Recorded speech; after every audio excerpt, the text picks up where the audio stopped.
Assalamualaikum warahmatullahi wabarakatuh.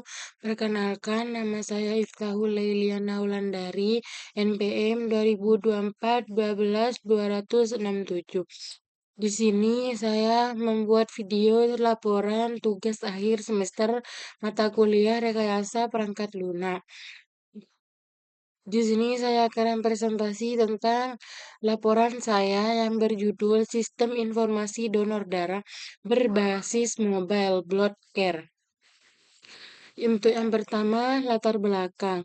Darah merupakan kebutuhan vital dalam berbagai situasi medis seperti operasi, kecelakaan, persalinan, dan pengobatan penyakit.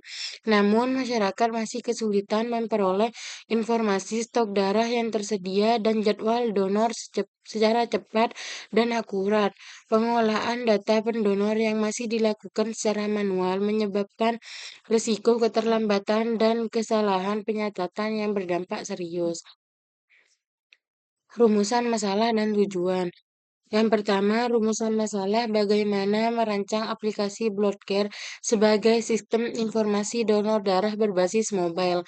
Yang kedua, bagaimana merupakan model rekayasa perangkat lunak yang sesuai. Yang ketiga, bagaimana membuat use case dalam diagram data flow diagram Bloodcare. Yang untuk tujuan penelitian, merancang aplikasi Bloodcare sebagai solusi informasi donor darah dan berbasis mobile. Yang kedua, menerapkan model prototipe dalam pengembangan perangkat lunak. Yang terakhir, membuat use case diagram dan DFD sebagai dokumentasi sistem. Manfaat aplikasi Bloodcare. Untuk manfaat untuk masyarakat dan pendonor ada 5. Yang pertama, akses mudah informasi stok darah, lihat jadwal donor terdekat, pendaftaran donor secara online, riwayat donor tercatat digital, notifikasi kebutuhan darat mendesak. Untuk rumah sakit dan PMI, yang pertama, pengolahan data donor terintegrasi, yang kedua, pencepatan pencarian donor sesuai golongan darah, yang ketiga, mengurangi kesalahan pencatatan manual, yang terakhir, laporan data donor lebih akurat dan efisien. Bagi penulis, menambah pengetahuan rekayasa perangkat lunak, latihan analisis dan perancangan sistem, pengalaman membangun solusi teknologi kesehatan, untuk yang terakhir, implementasi model prototipe secara nyata. Di sini ide aplikasi diambil karena Bloodcare aplikasi mobile yang dirancang untuk menghubungkan masyarakat, pendonor, rumah sakit, dan PMI dalam satu platform terintegrasi guna mempermudah akses informasi donor darah. Fitur utama aplikasi menghubungkan masyarakat, pendonor, rumah sakit, dan PMI secara langsung untuk mempercepat pencarian dan distribusi darah yang dibutuhkan. Dibangun menggunakan Android Studio dengan database Firebase atau MySQL, memastikan performa cepat, aman, dan dapat diandalkan untuk kebutuhan media darurat, konektivitas dan integrasi, info stok darah real time, jadwal donor, pendaftaran donor online, dan riwayat donor yang lengkap dan mudah diakses oleh seluruh pengguna. Latar belakang permasalahan. Darah merupakan kebutuhan medis yang sangat kritis dalam berbagai situasi darurat seperti operasi besar, kecelakaan, persalinan, dan pengobatan penyakit kronis. Ketersediaan darah yang cepat dan tepat dapat menentukan keselamatan jiwa pasien. Namun, masyarakat dan tenaga medis masih menghadapi kesulitan besar dalam mengakses informasi stok darah yang tersedia di rumah sakit maupun PMI secara real time. Pengolahan kebutuhan darah mendesak. Darah dibutuhkan dalam situasi kritis, operasi, kecelakaan, persalinan, dan pengobatan penyakit. Keterlambatan akses informasi stok dapat mengancam keselamatan jiwa pasien. Pengolahan manual. Data pendonor yang dikelola secara manual rentan terhadap kesalahan pencatatan, duplikasi data, dan keterlambatan pembaruan informasi stok darah yang dibutuhkan segera. Solusinya, sistem terintegrasi blood care diperlukan untuk menghubungkan seluruh pihak masyarakat, pendonor, rumah sakit, dan PMII dalam satu platform mobile yang efisien dan akurat. Model prototipe. Model prototipe adalah pendekatan pengembangan perangkat lunak yang dimulai dengan membuat rancangan awal sistem. Kemudian dievaluasi langsung oleh pengguna mendapatkan masukan sebelum pengembangan penuh dilakukan. Manfaat utamanya, model ini meliputi penerima masukan pengguna sejak awal pengembangan, kemudahan dalam melakukan perbaikan dan revisi, serta pengurangan risiko kesalahan dan tahap implementasi. Model prototipe sangat cocok untuk aplikasi blood care yang memerlukan penyesuaian kebutuhan pengguna secara berkelanjutan. Alasan memilih model prototipe. Model prototipe dipilih karena sangat sesuai dengan kebutuhan pengembangan aplikasi blood care yang memerlukan penyesuaian tertinggi terhadap kebutuhan pengguna akhir termasuk masyarakat, pendonor, rumah sakit, dan PMII. Tahapan prototipe. Setiap tahapan ada fase 1, kedua, analisis kebutuhan, identifikasi fitur utama blood care, pembuatan prototipe, rancangan awal, tampilan pada fitur aplikasi. Pada fase 3 dan 4, untuk evaluasi prototipe, masukan dari pengguna terhadap rancangan, untuk perbaikan prototipe, revisi, dan penyempurnaan sesuai masukan. Untuk fase 5 dan 7, untuk pengembangan sistem, implementasi teknis aplikasi blood care, pengujian, memastikan semua fungsi berjalan dengan baik, implementasi pengguna aplikasi oleh target pengguna. Setiap tahapan itu dirancang untuk memastikan aplikasi blood care memenuhi kebutuhan pendonor, rumah sakit, dan PMI secara optimal sebelum implementasi penuh dilakukan.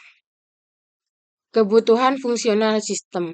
Untuk pendonor, kebutuhannya registrasi akun baru, login ke sistem, lihat stok darah, lihat jadwal donor, daftar sebagai donor, riwayat donor, dan yang terakhir logout.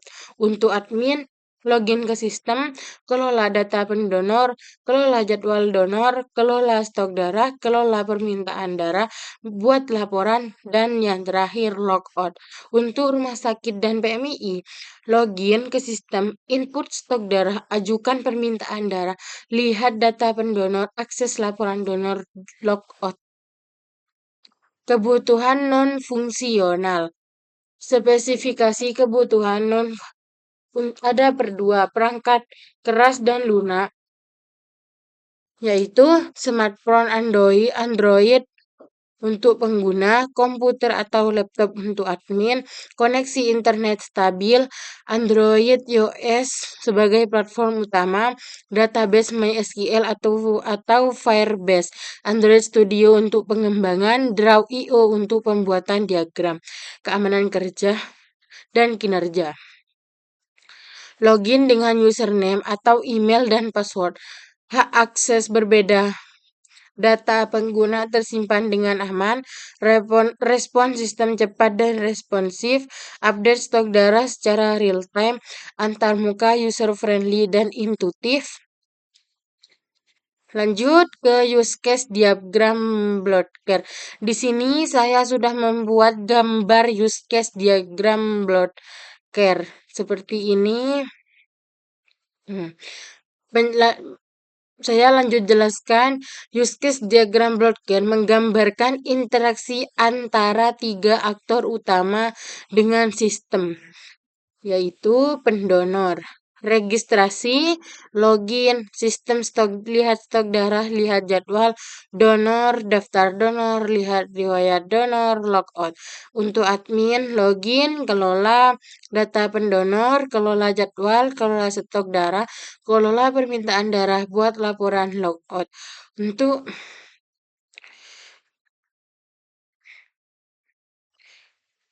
Untuk rumah sakit dan PMI, login, input stok darah, ajukan permintaan darah, lihat data pendonor, cetak laporan logout. Setiap aktor memiliki hak akses yang berbeda sesuai perannya dalam sistem blood care. Diagram ini merupakan gambar fungsional sistem secara keseluruhan, dan gambar ini di laporan ada gambar di titik 3, gambar 3.2. Selanjutnya ada penjelasan use case. Di sini saya akan menjelaskan gambar use case. Aktor pendonor. Pendonor dapat melakukan registrasi, login, melihat stok darah real time, mendaftar jadwal donor, dan melihat riwayat donor secara mandiri melalui aplikasi Bloodcare. Aktor admin atau PMI dan PMI. Admin dan rumah sakit dapat mengelola data pendonor, jadwal stok darah, permintaan darah, serta membuat laporan melalui dashboard terintegrasi. Di sini ada DFD level 0. Di sini saya juga memiliki gambarnya. Untuk gambar yang lebih jelas ada di laporan. Di sini saya hanya menjelaskan konteks diagram DFD level 0. DFD level 0 menggambarkan gambar besar aliran data antara aktor eksternal dan sistem blood care secara keseluruhan. Aktor eksternal pendonor mengirim data registrasi, jadwal, dan menerima info stok darah.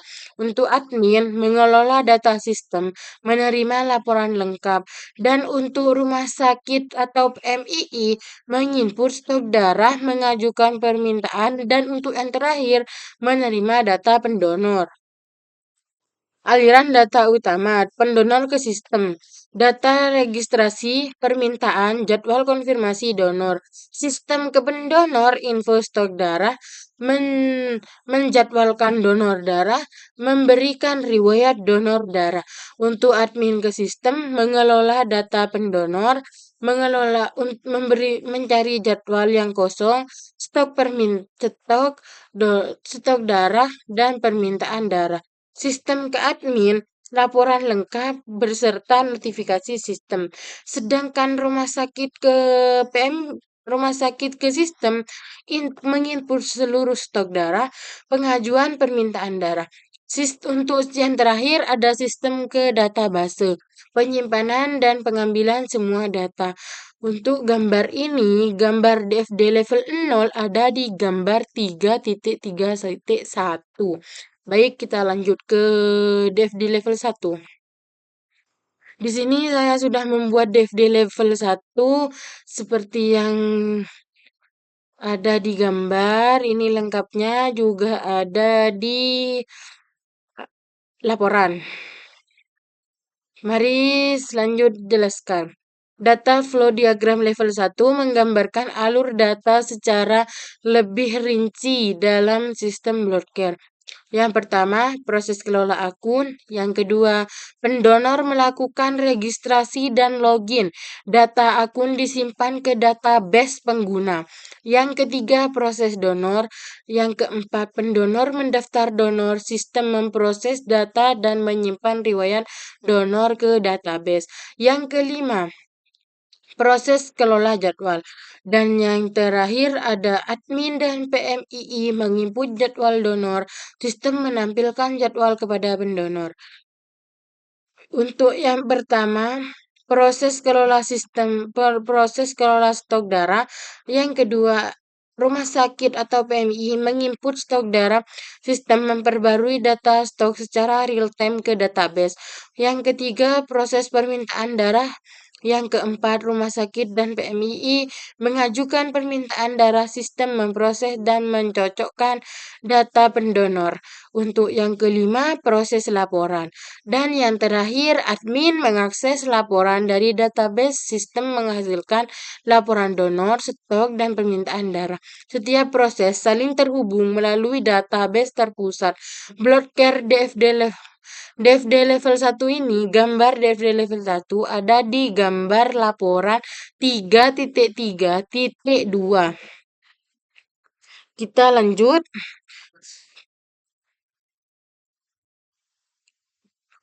ke kesimpulan. Kesimpulan yang pertama ada bloodcare meningkatkan efisiensi dan stabilitas layanan donor darah, mengurangi resiko keterlambatan informasi, serta meminimalkan kesalahan pencatatan data pendonor secara manual. Kesimpulan yang kedua, sistem ini diharapkan dapat menjadi solusi nyata bagi masyarakat dan institusi kesehatan dalam pengolahan data donor dan yang cepat, akurat, dan mudah diakses. Bloodcare dirancang sebagai solusi digital untuk mengatasi kesulitan akses informasi, stok darah, dan jadwal donor. Aplikasi ini menghubungkan masyarakat, pendonor, rumah sakit, dan PMI dalam satu platform mobile yang terintegrasi. Model prototipe terbukti efektif dalam pengembangan bloodcare, memungkinkan penyesuaian fitur sesuai kebutuhan pengguna sejak awal.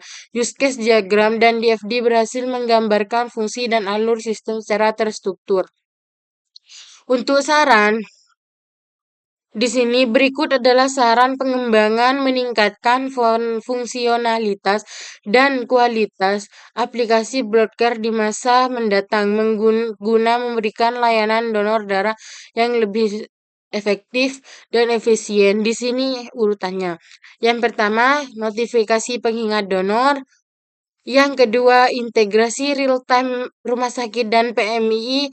Yang ketiga, lokasi donor via Google Maps. Yang keempat, fitur konsultasi atau chat. Yang kelima, inskripsi dan autentikasi kuat. Dan yang keenam, multi-platform Android, iOS, web. Dan yang terakhir, saran pengembangan. Sekian, terima kasih. Cukup sekian video presentasi dari saya. Kurang lebihnya saya mohon maaf. Assalamualaikum warahmatullahi wabarakatuh.